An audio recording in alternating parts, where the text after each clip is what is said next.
आचार्य रजनीश ओशो जी की कथन तुम सोए हो गहन निद्रा में। गुरजीएफ कहता था एक कहानी बार बार कि एक जादूगर के पास बहुत सी भेड़ें थीं और उसने पाल रखा था भेड़ों को भोजन के लिए। रोज़ एक भेड़ काटी जाती थी, बाकी भेड़ें देखती थी, उनकी छाती थरा जाती थी।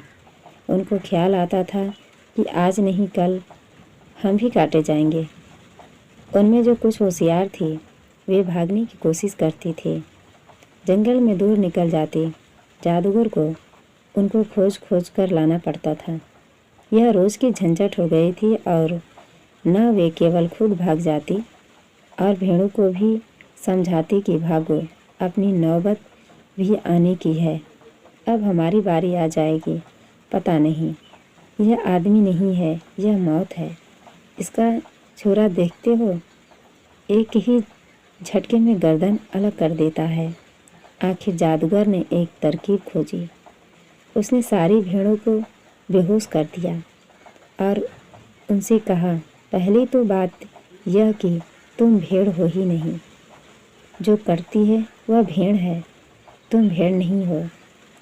तुम में से कुछ सींग हैं, कुछ शेर हैं, कुछ चीते हैं, कुछ भेड़िए हैं। तुम में से कुछ तो मनुष्य भी हैं। यही नहीं, तुम में से कुछ जादूगर भी हैं। सम्मोहित भेड़ों को यह भरोसा आ गया। उस दिन से बड़ा आराम हो गया जादूगर को। वह जिस भेड़ को काटता, बाकी भेड़ें हंसती कि बेचारी भेड़, क्योंकि कोई भेड़ समझती कि मैं मनुष्य हूँ और कोई भेड़ समझती कि मैं तो खुद ही जादूगर हूँ, मुझको कौन काटने वाला है। कोई भेड़ समझती मैं सिंह हूँ, ऐसा झपटा मारूंगी काटने वाले पर कि छठी का दूध याद आ जाएगा, मुझे कौन काट सकता है। यह बेचारी भेड़ है, रे रे रे करके काटी जा रही है। और यह भेड़ भी कल तक यही सोचती रही थी जब दूसरी भेड़ें कट रही थी कि मैं सिंह हूँ, कि मैं मनुष्य हूँ, कि मैं जादूगर हूँ, कि मैं यह हूँ, कि मैं वह हूँ। उस दिन से भेड़ों ने भागना बंद कर दिया। गुरजीएफ कहता था आदमी करीब करीब ऐसी हालत में है। तुम सोए हो, गहन निद्रा में सोए हो।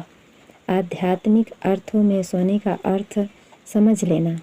सोने का अर्थ यह नहीं होता कि जब तुम रात को बिस्तर पर आंख बंद करके सोते हो तभी सोते हो।